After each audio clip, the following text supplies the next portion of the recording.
ప్రార్థన. సకల ఆశీర్వాదములకు కారణభూతుడవైన మమ్మల్ని కన్న మా ప్రియ పరలోకపు తండ్రి, మహోన్నతుడా, మహాగణుడా, మహాశక్తి సంపన్నుడా, మీ ఘనమైన నామమునకు, శ్రేష్టమైన నామమునకు ప్రభు అయిన యేసుక్రీస్తు వారి పేరిట స్తుతులు స్తోత్రాలు చెల్లిస్తున్నాం తండ్రి. ఇంతవరకు మమ్మలను, మా కుటుంబాలను సజీవులుగా ఉంచి మీ సన్నిధికి చేర్చి మీ మాటలు విని ఆ మాటల ప్రకారంగా బ్రతికే గొప్ప భాగ్యాన్ని మాకు ప్రసాదించారు తండ్రి. అందును బట్టి క్రీస్తు వారి పేరట స్తుతులు స్తోత్రాలు చెల్లిస్తున్నాం తండ్రి. మీ దాసుడనైన నేను మీ పక్షముగా నిలబడి తండ్రి, మీ గ్రంథంలో నుండి మీ మాటలను మీ పిల్లలకు ఉపదేశించడానికి సిద్ధపడుతూ ఉండగా మీ ఆత్మ సహాయాన్ని నాకు అందించండి తండ్రి. వినుచున్న మీ పిల్లలకు అర్థం చేసుకునే మనసును, గ్రహించే హృదయాన్ని దయచేయండి తండ్రి. మీ మాటలు తండ్రి కేవలం విని విడిచిపెట్టే వారంగా ఉండకుండా విన్న మాటలను అర్థం చేసుకుని గ్రహించి ఆ మాటలకు లోబడి మీకు భయపడి మిగిలిన మా శేష జీవితం అంతా కూడా వాక్యానుసారంగా, ఆత్మానుసారంగా జీవించడానికి సహాయం చేయండి తండ్రి. విత్తబడుచున్న వాక్యాన్ని దృష్టిలో చెత్తుకొని పోకుండా మా అందరి హృదయాలలో 30దంతలుగా, 60దంతలుగా, 100ంతలుగా ఫలించడానికి సహాయం చేయండి తండ్రి. ఇంకా రావాల్సి ఉన్న మీ పిల్లలను సకాలంలో ఈ ప్రాంగణానికి తోడుకునండి. ఈ ఆరాధన కార్యక్రమం అంతా సక్రమంగాను, మర్యాదకరంగాను, మీకు మహిమకరంగాను జరగడానికి సహాయం చేయమని, సమస్త మహిమ, ఘనత, ప్రభావాలు మీరే పొందుకోమని మీ ప్రియకుమారుడును మా ప్రియరక్షకుడైన యేసుక్రీస్తు వారి పేరిట చిన్న ప్రార్థన అడిగి వేడుకొంచున్నాము తండ్రి. ఆమేన్. కూడి వచ్చినటువంటి సహోదరి సహోదరులందరికీ కూడా ప్రభువును రక్షకుడైన యేసుక్రీస్తు వారి పేరిట హృదయపూర్వకమైన వందనములు తెలియజేస్తున్నాను. అంత బాగున్నారు కదండి? సంతోషం. ఈరోజు పరిశుద్ధ గ్రంథం నుండి ఒక అద్భుతమైన అంశాన్ని మనం నేర్చుకుందాం. ఈరోజు మనం నేర్చుకోబోయే అంశం పేరు అంచె దినములలో స్వార్థప్రియులు. అంచె దినములలో స్వార్థప్రియులు అనే అంశాన్ని ఈరోజు మనం నేర్చుకుందాం ప్రియులారా. అంచె దినములలో స్వార్థ ప్రియులు. ప్రియమైన దేవుని పిల్లలారా, బైబిల్ గ్రంథంలో చాలామంది ప్రియుల గురించి వ్రాయబడింది. భోజన ప్రియుల గురించి వ్రాయబడింది, కలహ ప్రియుల గురించి వ్రాయబడింది, దుర్మార్గపు ప్రియుల గురించి వ్రాయబడింది, అలాగే స్వార్థ ప్రియుల గురించి కూడా వ్రాయబడింది. ప్రియమైన దేవుని పిల్లలారా, ఈ అంచె దినాలలో స్వార్థ ప్రియులు ఎక్కువైపోతారని దేవుడు మొదటి శతాబ్దంలోనే అపోస్తులైన పౌలు గారి ద్వారా పరిశుద్ధాత్మ ప్రేరణతో వ్రాయించినటువంటి ఒక అద్భుతమైన మాట ఈ సమయంలో మనం చూడగలిగితే, తిమోతి గారికి రాసిన 2వ పత్రిక 3వ అధ్యాయం. ఫ్యాన్లు బంద్ చేసేది, కరెంట్ పోయిందండి, ఫ్యాన్లు కట్టేద్దాం.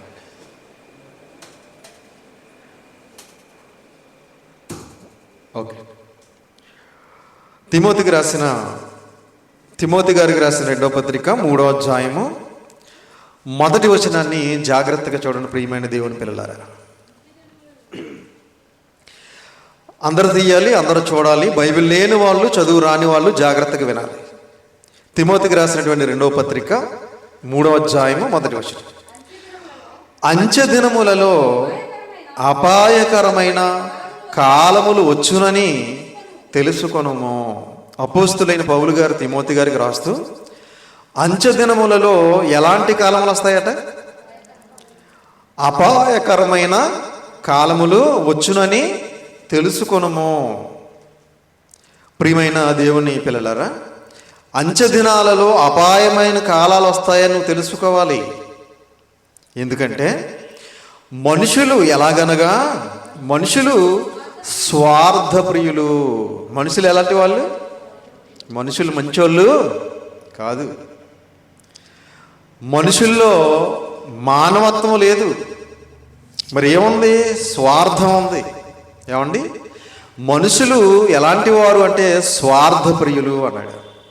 ఇంకెలాంటి వారు అంటే ధనాపేక్షులు, బింకములాడువారు, అహంకారులు, దోషకులు, తల్లిదండ్రులకు అవిధేయులు, కృతజ్ఞత లేనివారు, అపవిత్రులు, అనురాగరహితులు, అతిద్వేషులు, అపవాదకులు, అజితేంద్రియులు, క్రూరులు, సజ్జన ద్వేషులు, ద్రోహులు, మూర్ఖులు, గర్వంధులు, దేవుని కంటే సుఖానుభవం ఎక్కువగా ప్రేమించేవారు, పైకి భక్తి గలవారై ఉండి దాని శక్తిని ఆశ్రయించని వారై ఉన్నారు. ప్రియమైన దేవుని పిల్లలారా, ఇక్కడ 19 లక్షణాలు తెలియజేశాడండి. ఏమండి? అంత్యకాలములలో అపాయమైన కాలములు వచ్చినని తెలుసుకొనుము. ఎలాగంటే మనుషులు స్వార్థప్రియులు అని మొదలుపెట్టాడు. అక్కడ 19 లక్షణాలు తెలియజేశాడండి, మనుషులకు ఉన్నటువంటి లక్షణాలు. అందులో మొదటిది స్వార్థప్రియులు. మనుషులు ఎలాంటి వాళ్ళు? స్వార్థప్రియులు. అంత్య దినములలో అపాయమైన కాలములు వచ్చినని తెలుసుకొనుము. ఏమండి? ఇప్పుడు అంత్యదినాలు ఎప్పుడు ప్రారంభమయ్యాయి? అంత్యదినాలు ఎప్పుడు ప్రారంభమయ్యాయి? అమ్మ మీకేమన్నా తెలుసా? అంత్యదినాలు యేసుక్రీస్తు వారు పుట్టినప్పుడే అంత్యదినాలు ప్రారంభమయ్యాయి. చాలామందికి తెలియదండి. అంత్యదినాలు రాబోతున్నాయి, అంత్యక్రీస్తు వస్తాడు అని చెప్పి చాలామంది బోధిస్తున్నారు. ఏమండి? యేసుక్రీస్తు ప్రభులు వారు రావటమే అంత్యదినాల్లో వచ్చారు. ఒకసారి ఆ మాట చూద్దాం. పేతురు గారు రాసిన మొదటి పత్రిక 1వ అధ్యాయము 20-21 వచనాలు జాగ్రత్తగా చూడండి పిల్లలు. పేతురు గారు రాసిన మొదటి పత్రిక 2వ పత్రిక, క్షమించాలి, మొదటి పత్రిక 1వ అధ్యాయం 20-21 వచనాలు. పేతురు గారు రాసిన మొదటి పత్రిక 1వ అధ్యాయం 20-21. ఆయన జగత్తు పునాది వేయబడక మునుపే నియమింపబడిన కానీ తన్ను మృతులలో నుండి లేపి తనకు మహిమనిచ్చిన దేవుని ఎడల తన ద్వారా విశ్వాసులైన మీ నిమిత్తము కడవరి కాలముల యందు ఆయన ప్రత్యక్షపరచబడిను. కడవరి కాలముల యందు ఆయన ప్రత్యక్షపరచబడిను. ప్రియమైన దేవుని పిల్లలారా, యేసుక్రీస్తు వారు ఏ కాలంలో ప్రత్యక్షపరచబడ్డాడు? కడవరి కాలములలో, అంటే అంత్య దినాలలో ఆయన ఈ లోకంలో జన్మించడం అనేది జరిగింది. ఏమండి? యేసుక్రీస్తు వారు ఏ కాలంలో వచ్చాడు? అంత్య దినాలలో. అందుకే హెబ్రీ పత్రిక 1వ అధ్యాయం 1వ వచనం చూడండి. హెబ్రీ పత్రిక 1వ అధ్యాయం 1వ వచనం. పూర్వకాలమందు నానా సమయములలోను నానా విధములుగాను ప్రవక్తల ద్వారా మన పితరులతో మాట్లాడిన దేవుడు ఈ దినముల అంతమందు తన కుమారుని ద్వారా మనతో మాట్లాడిను. ఈ దినముల అంతమందు. ఈ దినముల అంతమందు అంటే అంత్య దినముల యందు అని అర్థం. ఏమండి? ఈ దినముల అంతమందు తన కుమారుని ద్వారా మనతో మాట్లాడిను. అలాగే ఇదే హెబ్రీ పత్రిక 9వ అధ్యాయం 26వ వచనం చూడండి. హెబ్రీ పత్రిక 9:26. అంత్య దినాలు అనేవి ఎప్పుడు ప్రారంభమయ్యాయో చూస్తున్నాం మనం. 9:26. అట్లైన ఎడల జగత్తు పునాది వేయబడక మునిపే మొదలుకొని ఆయన అనేక పర్యాయములు శ్రమ పడవలసి వచ్చును. 9:26 అందరూ చూడాలి హెబ్రీ పత్రిక. అట్లైన ఎడల జగత్తు పునాది వేయబడినది మొదలుకొని ఆయన అనేక పర్యాయములు శ్రమ పడవలసి వచ్చును. అయితే ఆయన యుగముల సమాప్తి యందు తన్ను తానే బలిగా అర్పించుకున్నట వలన పాప నివారణ చేయుటకై ఒక్కసారే ప్రత్యక్షపరచబడిను. యుగముల సమాప్తి యందు అనే పదం ఉంది చూడండి. యుగముల సమాప్తి యందు అంటే అంత్య దినముల యందు అని అర్థం. ఏమండి? యేసుక్రీస్తు వారు రావటమే ఎప్పుడు వచ్చారు? అంత్య దినాలలో వచ్చారు. అంత్య దినములలో అపాయకరమైన కాలములు వచ్చునని తెలుసుకొనుము అని అపోస్తులైన పౌలు గారు తిమోతి గారికి వ్రాస్తున్నారు. చదువుకున్నాం కదా. అంత్య దినాలలో ఎలాంటి కాలాలు వస్తాయి? అపాయకరమైన కాలాలు వస్తాయి.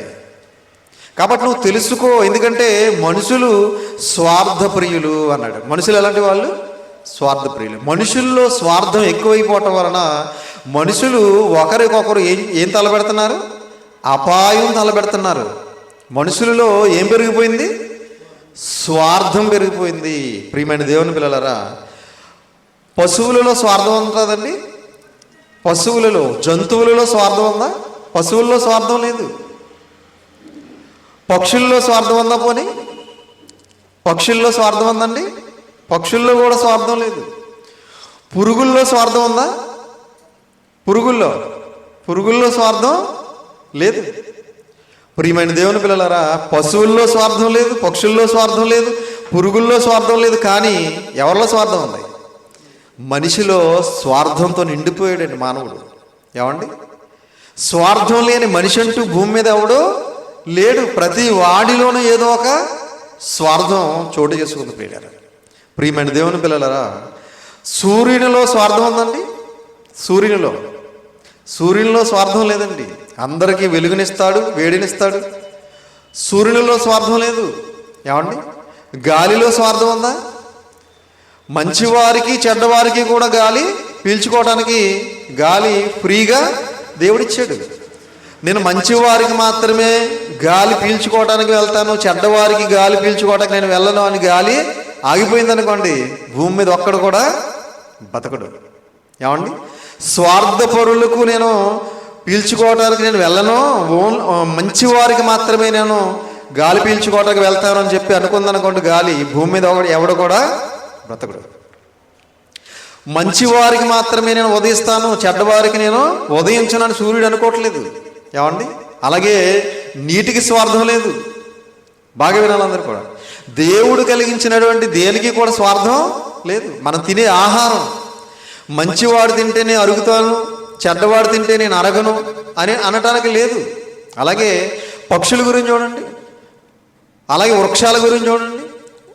మంచివాడు నాటిన ఫలాలు ఇస్తుంది, చెడ్డవాడు నాటిన ఫలాలు ఇస్తుంది. మంచివాడు పంట పండించినా పంట పండుతుంది, చెడ్డవాడు పంట పండించినా పంట పండుతుంది. అంటే వృక్షాలలో స్వార్థం లేదు, పక్షులలో స్వార్థం లేదు, జంతువులలో స్వార్థం లేదు, దేవుడు సృష్టించిన దేనిలో కూడా స్వార్థం లేదు. కానీ తన పోలికతో తన స్వరూపంతో పుట్టించినటువంటి మనిషిలో మాత్రం ఏముంది? స్వార్థం ఉంది. ప్రియమైన దేవుని పిల్లలారా, యేసుక్రీస్తు ప్రభులు వారు పుట్టడమే అంచెదినాల్లో పుట్టారు కదా. ఆయన పుట్టినప్పుడు తూర్పు దేశపు జ్ఞానులు హేరోదు రాజు దగ్గరికి వెళ్ళారు. వెళ్ళి యూదుల రాజుగా పుట్టినవాడు ఎక్కడ ఉన్నాడని అడిగారు. అడిగినప్పుడు అతను కలవరపడ్డాడట. చూడండి ఒకసారి ఆ మాట. మత్తయి గారు రాసిన సువార్త 2వ అధ్యాయం. మత్తయి గారు రాసిన సువార్త 2వ అధ్యాయంలో మొదటి వచనం నుంచి చూడండి.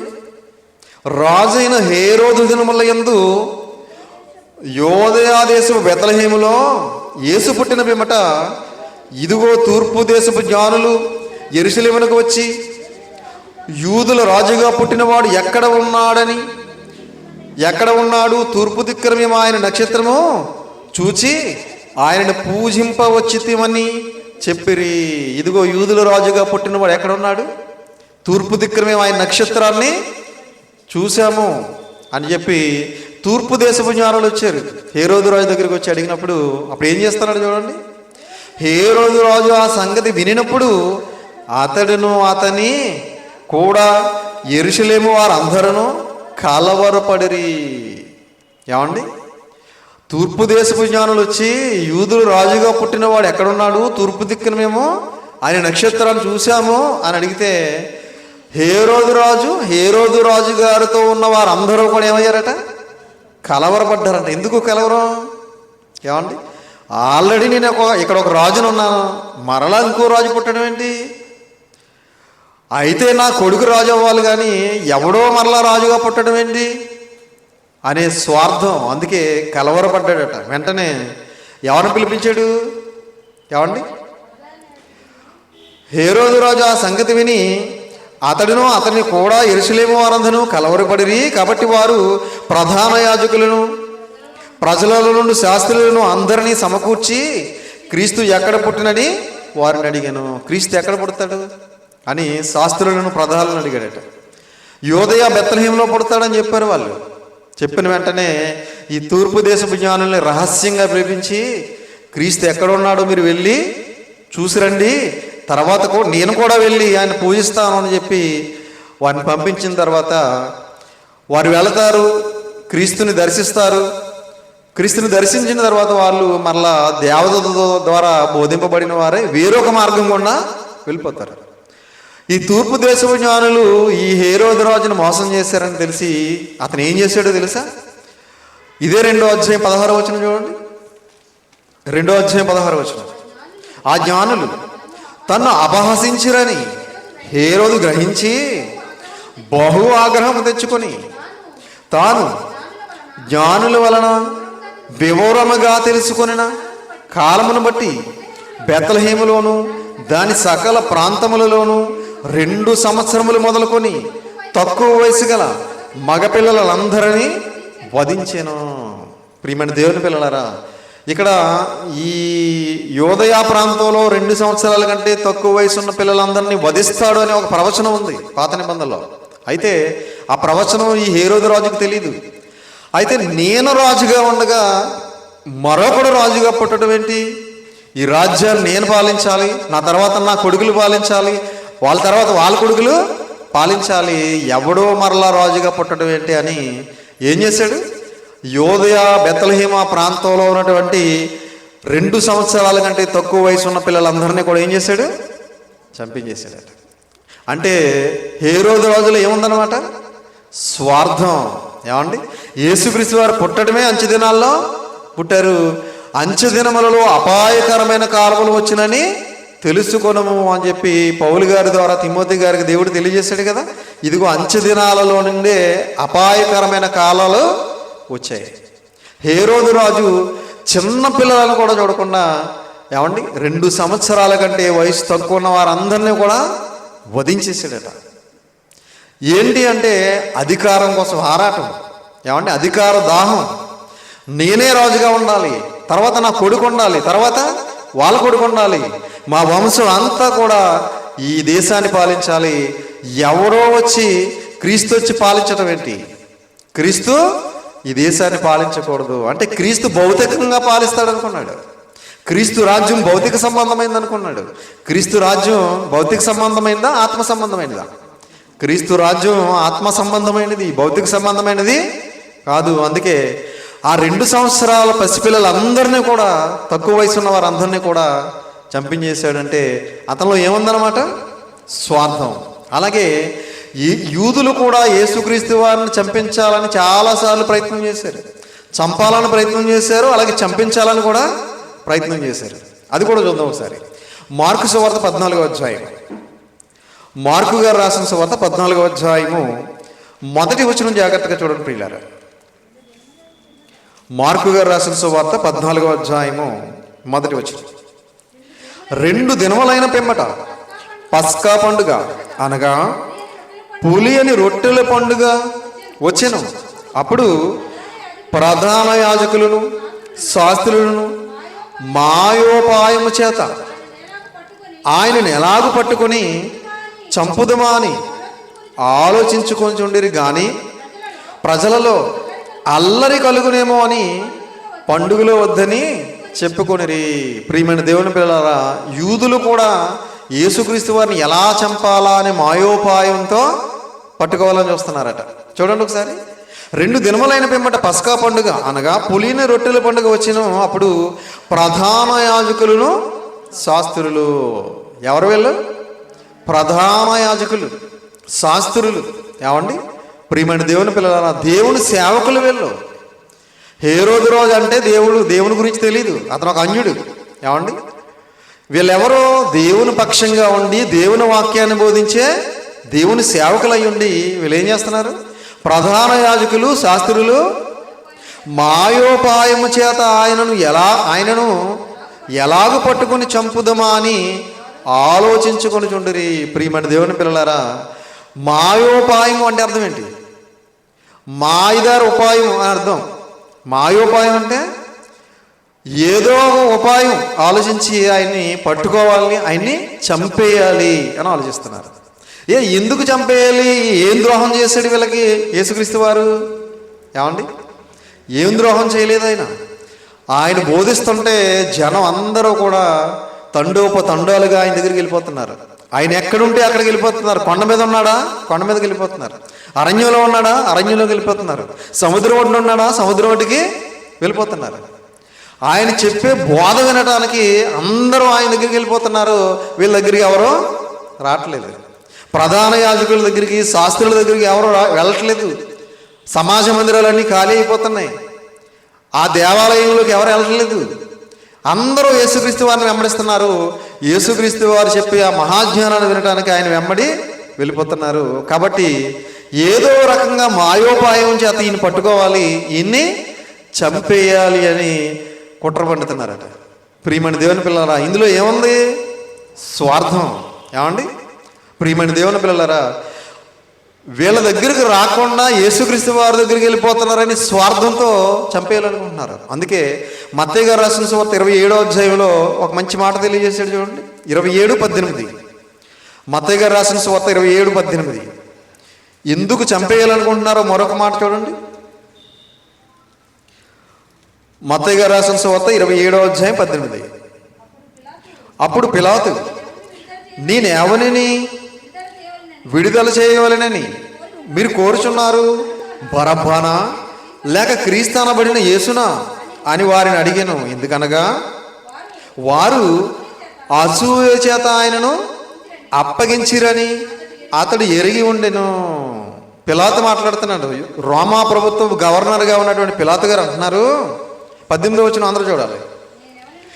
నేను ఎవరిని విడుదల చేయవాలని మీరు కోరుచున్నారు? నేను ఎవరిని విడుదల చేయాలి వీళ్ళిద్దరిలో? బరబ్బనా యేసునా అని అడిగాడు. ఏమండి ఎవరిని కోరుకుంటున్నారు వీళ్ళు? మాకు బరబ్బా కావాలి, బందిపోటు దొంగ అయిన బరబ్బా కావాలి మాకు. ఏమండి మమ్మల్ని దోచుకునేవాడు, మమ్మల్ని చంపేవాడు, మమ్మల్ని హింసించేవాడు కావాలనుకుంటున్నారు తప్ప మాకు మేలు చేసేవాడు, మా రోగాలు తగ్గించేవాడు, మాకు ఆహారం పెట్టేవాడు మాకు వద్దు అనుకుంటున్నారు. చూడండి, బరబ్బనా యేసునా అని వారిని అడిగాను. ఎలాగనగా వారు అసూయ చేత ఆయనను అప్పగించిరని అతడు ఎరిగి ఉండెను. దేని చేత అప్పగించారు? అసూయ చేత, స్వార్థం చేత అప్పగించారట. ఏమండి ఎందుకంటే యేసుక్రీస్తు వారికి ఫాలోయింగ్ పెరిగిపోతుంది. ఇప్పుడు కూడా సమాజంలో చాలామంది క్రైస్తవుల మీద పడుతున్నారు. చూడండి, క్రైస్తవ బోధకుల మీద, క్రైస్తవుల మీద పగ ప్రతీకారాలతో రగిలిపోతున్నారు చాలామంది. ఎందుకు? అందరూ క్రైస్తవ్యంలోకి వెళ్ళిపోతున్నారనే బాధ. ఏమండి అందరూ కూడా క్రైస్తవ్యంలోకి వెళ్ళిపోతున్నారు, క్రీస్తుని వెంబడిస్తున్నారు, క్రైస్తవ్యం పెరిగిపోతుంది అని చెప్పి కక్షతో ఈరోజు చాలామంది క్రైస్తవుల మీద దాడులు చేస్తున్నారు. సంఘ సేవకులను, సువార్థికులను సంహరిస్తున్నారు. భయంకరమైనటువంటి కార్యక్రమాలు చేస్తున్నారు. చర్చిలు కూలగొట్టేస్తున్నారు, చర్చిలు తగలబెట్టేస్తున్నారు, ఎన్నో హింసలు చేస్తున్నారు. ఈరోజు ఏంటి అంటే స్వార్థం. ఏమండి మొదటి శతాబ్దంలో యేసుక్రీస్తు వారిని చంపాలని చూడడంలో ఏముంది అంటే స్వార్థం. ఏమండి ఈరోజు కూడా క్రైస్తవులను కానీ, క్రైస్తవ సేవకులను కానీ చంపేస్తున్నారంటే దాని వెనక ఏముంది? స్వార్థం. క్రైస్తవ్యం పెరిగిపోతుంది, అందరూ క్రైస్తవ్యంలో వెళ్ళిపోతున్నారు. కాబట్టి ఏమైనా సరే మనం ఏదో రకంగా దాడులు చేసి, హింసించి, చంపి, వాళ్ళ చర్చిలు తగలబెట్టి మనం దీన్ని ఆపాలి అనుకుంటున్నారు వాళ్ళు. ప్రియమైన దేవుని పిల్లలారా, దీని వెనక ఏముంది అంటే స్వార్థం. ఆనాటి నుంచి ఈనాటి వరకు, మొదటి శతాబ్దం నుంచి 21వ శతాబ్దం వరకు కూడా ప్రపంచవ్యాప్తంగా ఎన్ని హింసలు, ఎన్ని దాడులు జరిగాయి తెలుసండి. ఇప్పటికీ జరుగుతూనే ఉన్నాయి, ఇప్పటికీ చంపుతూనే ఉన్నారు. మొదటి శతాబ్దంలో అపోస్తలులైన పౌలు గారిని కూడా వాక్యం చెబుతుంటే, అనేక మందిని దేవుని వైపు నడిపిస్తుంటే, అపోస్తలులైన పౌలు గారిని కూడా చంపటానికి కుట్రపడినారు యూదులు. చూద్దాం ఒకసారి. అపోస్తల కార్యములు 23వ అధ్యాయం. అపోస్తల కార్యములు 23వ అధ్యాయం. అపోస్తల కార్యములు 23వ అధ్యాయం 12వ వచనం నుంచి జాగ్రత్తగా చూడండి పిల్లలు, 15వ వచనం వరకు. అపోస్తల కార్యములు 23వ అధ్యాయం 12వ వచనం నుంచి. ఉదయమైనప్పుడు యూదులు కట్టుకట్టి తాము పౌలును చంపు వరకు అన్నపానములు పుచ్చుకొనమని ఒట్టు పెట్టుకొనిరి. పౌలు గారిని చంపే వరకు ఏం చేయరంట వీళ్ళు? అన్నం తినరంట, నీళ్ళు తాగరంట. ఏం ద్రోహం చేశాడు వీళ్ళకి? ఏమండి అందరికీ వాక్యం చెప్పి ధర్మశాస్త్రం వల్ల మనం నీతిమంతులుగా తీర్చబడము, ఇదిగో యేసుక్రీస్తు ప్రభులు వారి వలనే మనం నీతిమంతులుగా తీర్చబడతాము, యేసుక్రీస్తు వారే మన పాపాల కోసం ప్రాణం పెట్టాడు, యేసుక్రీస్తు వారే మన పాపాల కోసం తన రక్తాన్ని చిందించాడు, యేసుక్రీస్తు వారే రాబోయే రక్షకుడు మెస్సయ్య, ఈయనే ఈ స్వర్గానికి మార్గం అని చెప్పి అందరినీ కూడా క్రీస్తు వైపు నడిపిస్తున్నాడు. ఎవరి వైపు నడిపిస్తున్నాడు? క్రీస్తు వైపు నడిపిస్తున్నాడు. క్రీస్తు ద్వారానే మనం పరలోకానికి వెళతాం. క్రీస్తే మార్గం, క్రీస్తే జీవం, క్రీస్తే సత్యం అని చెప్పి బోధిస్తుంటే పౌలు గారిని చంపే వరకు కూడా అన్నపానములు పుచ్చుకోమని ఒట్టు పెట్టేసుకున్నారంట. ఏకంగా ఏమండి ఒట్టు పెట్టుకున్నారట. ఈ కుట్రలో చేరిన వారు 40 మంది కంటే ఎక్కువ. ఎంతమంది అంటే ఈ కుట్రలో 40 మంది కంటే ఒక 50 మంది ఉన్నారనమాట ఈ కుట్రలో. ఏమండి ఇప్పుడు కూడా క్రైస్తవుల్ని హింసించడంలో, క్రైస్తవ సేవకుల్ని హతమార్చడంలో కూడా చాలామంది కుట్రలు పడుతున్నారు. 100 మంది ఏమండి కుట్రలు పన్ని భయంకరంగా దాడులు చేస్తున్నారు. ప్రియమైన దేవుని పిల్లలారా, ఏమండి అంటే క్రైస్తవులను చంపేస్తే, క్రైస్తవ సేవకులను చంపేస్తే క్రైస్తవ్యం అంతరించిపోద్ది అనుకుంటున్నారు చాలామంది. క్రైస్తవ్యాన్ని ఎంత హింసించినా, క్రైస్తవ్యాన్ని ఎంత అంతం చేయాలన్నా క్రైస్తవ్యం రోజు రోజుకి ఏమవుతుంది? విస్తరిస్తుంది, పెరుగుతుంది తప్ప ఎక్కడ కూడా అంతరించలేదు. ఏమండి కుట్ర పన్నిన వారు 40 మంది కంటే ఎక్కువ. వారు ప్రధాన యాజకుల యొద్దకును పెద్దల యొద్దకును వచ్చి, మేము పౌలును చంపు వరకు ఏమీ రుచి చూడమని గట్టిగా ఒట్టు పెట్టుకుని ఉన్నాము. ఎవరు చెప్తున్నారు ఈ మాట? ఎవరి దగ్గరికి వచ్చారు? ప్రధాన యాజకుల దగ్గరికి, పెద్దల దగ్గరికి వచ్చారట. ఏమండి యూదులందరూ వచ్చి ప్రధాన యాజకుల దగ్గరికి వచ్చారట. వచ్చి ఏమంటున్నారు? పౌలుని చంపే వరకు మేము ఏమి రుచి చూడం, అసలు ఏమి, కనీసం మంచినీళ్ళు కూడా తాగం, కనీసం టిఫిన్ కూడా చెయ్యం. ఏమైనా సరే ఈ పౌల్ని చంపేయాలి. ఎందుకంటే ఈ పౌలు అనేక మందిని ఏం చేస్తున్నాడు? దేవుని వైపు నడిపిస్తున్నాడు. ఒకప్పుడు అనేక మందిని ఏం చేశాడు? హింసించాడు, చెరసాల్లోకి ఇడ్చికెళ్ళిపోయాడు, సంఘాన్ని పాడు చేశాడు. కానీ ఇప్పుడు ఏం చేస్తున్నాడు? ఏ క్రీస్తు కొరకైతే అనేక మందిని హింసించాడో అదే క్రీస్తు కోసం ఏం చేస్తున్నాడు? అనేక మందిని దేవుని వైపు నడిపిస్తున్నాడు. కాబట్టి ఈ పౌలు బతకూడదు, బట్ట కట్టకూడదు అని కక్ష కట్టి కుట్ర పన్ని ఏం చేస్తున్నారు? మేము ఏమి రుచి చూడమని ఒట్టు పెట్టుకుని ఉన్నాము. కాబట్టి మీరు మహాసభతో కలుసుకొని అతనిని గూర్చి మరీ పూర్తిగా విచారించి తెలుసుకొనబోనట్టు అతన్ని మీ వద్దకు తీసుకొని రమ్మని సహస్రాధిపతితో మనవి చేయుడి. అతడు దగ్గరకు రాకమునిపే మేము అతనిని చంపుటకు సిద్ధపడి ఉన్నామని చెప్పిరి. ప్రియమైన దేవుని పిల్లలారా, ఏం చేయాలట? ఏం చెయ్యాలో కూడా వీళ్ళే చెప్తున్నారు చూడండి. కాబట్టి మీరు మహాసభతో కలిసి ఇతనిని గూర్చి మరీ పూర్తిగా విచారించి తెలుసుకొనబోనట్టు, ఏమండి ఇతని గురించి ఏదో విచారించి ఏదో రహస్యాన్ని తెలుసుకున్నట్టుగా మీరు తెలుసుకొనబోనట్టు అతన్ని మీ వద్దకు తీసుకొని రమ్మని సహస్రాధిపతితో మనవి చేయుడి. అతడు దగ్గరకు రాకమునిపే మేము అతనిని చంపుటకు సిద్ధపడి ఉన్నామని చెప్పిరి. అతడు దగ్గరకు రాకుండానే మధ్యలోనే ఏం చేస్తాం? మేము చంపేస్తాం. ప్రియమైన దేవుని పిల్లలారా, ఏం అన్యాయం చేశాడు పౌలు గారు? ఏమండి యేసుక్రీస్తు వారు ఏం అన్యాయం చేశారు? యేసుక్రీస్తు వారిని చంపేశారు. యేసుక్రీస్తు వారి గురించి ప్రకటిస్తున్న అపోస్తలులను కూడా చంపేస్తున్నారు. పౌలు గారిని కూడా చంపేయాలని కుట్ర పడుతున్నారు. ప్రియమైన దేవుని పిల్లలారా, దీని వెనక ఏముంది అంటే స్వార్థం. ఏమండి ప్రతి మనిషి ఒక మనిషిని చంపుతున్నాడు అంటే అతను వెనక ఏముందంటే స్వార్థం అండి. ఏమండి చంపేద్దాం అనుకుంటున్నారట. అయితే పౌలు మేనలుడు వారి పొంచి ఉన్నారని విని వచ్చి కోటలో ప్రవేశించి పౌలుకు ఆ సంగతి తెలిపెను. ప్రియమైన దేవుని పిల్లలారా, మొత్తానికి మొదటి శతాబ్దంలో అపోస్తులు అందరిని ఏం చేశారు? చంపేశారు. ఏమండి ఎందుకంటే క్రీస్తు గురించి చెప్తున్నారు వీళ్ళు, ధర్మశాస్త్రం అవసరం లేదని చెప్తున్నారు. కాబట్టి క్రీస్తును వెంబడిస్తున్న వారిని, క్రీస్తును ప్రకటిస్తున్న వారిని మొదటి శతాబ్దంలో ఎన్నో చిత్రహింసలు గురి చేశారు. ఎంతోమందిని భయంకరంగా హింసించి చంపేశారు. దీని వెనక ఏముంది అంటే స్వార్థం. ప్రియమైన దేవుని పిల్లలారా, మొదటి శతాబ్దంలో ఏమొస్తాయని చెప్పాడు? అపాయకరమైన కాలములు వస్తాయన్నాడు. అంత్య దినములలో అపాయకరమైన కాలంలో వచ్చినని తెలుసుకొనుము. అపాయకరమైన కాలం ఆనాటి నుంచి ఈనాటి వరకు అది కొనసాగుతూనే ఉంది. ఈరోజు ప్రపంచ క్రైస్తవులు అందరూ కూడా స్వార్థపరులుగా మారిపోయారు. అది కూడా ఒకసారి మనం చూడగలిగితే ఫిలిప్పీయులకు రాసిన పత్రిక 2వ అధ్యాయము 21వ వచనం చూడండి. వాక్య పఠనం చేసుకున్నాం కదా. ఫిలిప్పీయులకు రాసిన పత్రిక 2వ అధ్యాయం 21. అందరూ తమ సొంత కార్యములనే చూచుకొనుచున్నారు కానీ యేసుక్రీస్తు కార్యములను చూడరు. ఏమండి, అందరూ ఏ కార్యాలు చూసుకుంటున్నారట? సొంత కార్యాలు చూసుకుంటున్నారు తప్ప యేసుక్రీస్తు వారి కార్యాలు ఎవరో చూడట్లేదట. ఏమండి, నేను బాగుండాలి, నా కుటుంబం బాగుండాలి. ఏమండి, ఎప్పుడు ఇదే ఆలోచన తప్ప అమ్మో మా కోసం ప్రాణం పెట్టినటువంటి యేసుక్రీస్తు వారి కోసం అనేక మందికి తెలియచేద్దాం, సువార్త పనులు పాలిభాగస్తులు అవుదాం, అనేక మందిని దేవుని వైపు నడిపిద్దాం అనే కార్యక్రమాలు ఎవరు కూడా చేయట్లేదట. ఏం చేస్తున్నారంటే ఎప్పుడు సొంత కార్యక్రమాలే. అందరూ అంటే ప్రపంచ క్రైస్తవులు అందరూ తమ సొంత కార్యములను చూచుకొనిచున్నారు కానీ యేసుక్రీస్తు కార్యములను చూడలేదండి చాలామంది.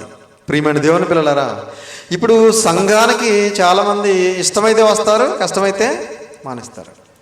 అయ్యో నేను రాకపోవటం వలన నన్ను చూసి ఇంకో నలుగురు మానేస్తారేమో, సంఘం ఏమైపోద్ది, సంఘ సేవకుడు ఏమైపోతాడనే ఆలోచన ఈరోజు చాలామందికి లేదు ప్రియులారా. అంటే ఏదైనా ఒక పని ఉందనుకోండి, ఆ పని మీద వెళ్ళిపోతారు. ఏదైనా కలిసి వస్తుందనుకోండి, ఆ పని మీద వెళ్ళిపోతారు. సంఘం గురించి ఆలోచించే వాళ్ళు లేరు, సంఘ క్షేమాభివృద్ధి కోసం ఆలోచించే వాళ్ళు లేరు, క్రీస్తు శిలువ త్యాగం గురించి ఆలోచించేవారు లేరు, దాన్ని ప్రకటించడానికి సహకారం అందించేవారు లేరు. అందరూ తమ సొంత కార్యములనే చూచుకొనుచున్నారు కానీ యేసుక్రీస్తు కార్యములను చూడరు. ప్రియమైన దేవుని పిల్లలారా, ఎవరైనా మంచి పాట పాడారని సేవకుడు చెప్పాడు అనుకోండి, సంఘంలో పక్కనున్న వాళ్ళకి స్వార్థం. ఏమండి, ఎవరైనా ఫలానది కొనిచ్చారని సేవకుడు చెప్పాడు అనుకోండి, పక్కనున్న వాళ్ళకి స్వార్థం. ప్రియమైన దేవుని పిల్లలారా, ఎవరైనా మంచి ఇల్లు కట్టుకుంటే స్వార్థం, ఎవరైనా మంచి కారు కొనుక్కుంటే స్వార్థం, ఎవరికైనా పిల్లలు పుడితే స్వార్థం, ఎవరికైనా ఆస్తులు కొనుక్కుంటే స్వార్థం, ఎవరైనా బంగారం కొనుక్కుంటే స్వార్థం. మనిషి ఒకరు బాగుంటే, ఒకరు సంతోషంగా ఉంటేనే స్వార్థపడిపోతున్నాడండి. ప్రియమైన దేవుని పిల్లలారా, మనిషి స్వార్థంతో నిండిపోయాడు. అందుకే అంత్య దినములలో అపాయకరమైన కాలములు వచ్చునని తెలుసుకొనుము. ఎలాగనగా మనుషులు స్వార్థప్రియులు. ప్రియమైన దేవుని పిల్లల, స్వార్థంతో నిండిపోయారు ఈరోజు. మంచి మనసు లేదు ఎవరికి కూడా. అందరూ బాగుండాలని కోరుకునే మనసు లేదు. అందరము దేవుని కోసం బ్రతకాలి, అందరము పరలోకం వెళ్ళాలనే ఆలోచన లేదు ప్రియులారా. ఏమండి, పాటలు పాడేటప్పుడు నేనే బాగా పాడాలి, ఏమండి ఏదైనా చెయ్యాలంటే నేనే అందరికంటే బాగా చేయాలనుకుంటున్నారు తప్ప అందరము కలిసి పాడాలి, అందరము కలిసి చేయాలి, అందరము దేవుని కోసం బ్రతకాలి, అందరము పరలోకానికి వెళ్ళాలనే ఆలోచన లేదు ప్రియులారా. ఎందుకంటే స్వార్థంతో మనం బ్రతికితే పరలోకానికి వెళ్ళలేము ప్రియులారా. కాబట్టి మనందరం కూడా స్వార్థం లేనివారుగా బ్రతకాలని దేవుడి మాట వ్రాయించాడు. స్వార్థం అనేది మనల్ని నరకానికి నడిపిస్తుంది తప్ప పరలోకానికి నడిపించదు ప్రియమైన దేవుని పిల్లలారా. కాబట్టి మనం స్వార్థం అనేది లేకుండా నిస్వార్థంగా మనం దేవుని కోసం బ్రతికి దేవుడిచ్చే నిత్యరాజ్యానికి దేవుని మాటల ద్వారా బాటలు వేసుకోవాలని ప్రేమపూర్వకంగా తెలియజేస్తూ ఈ మాటలు ముగిస్తున్నాను. అందరికీ వందనాలు.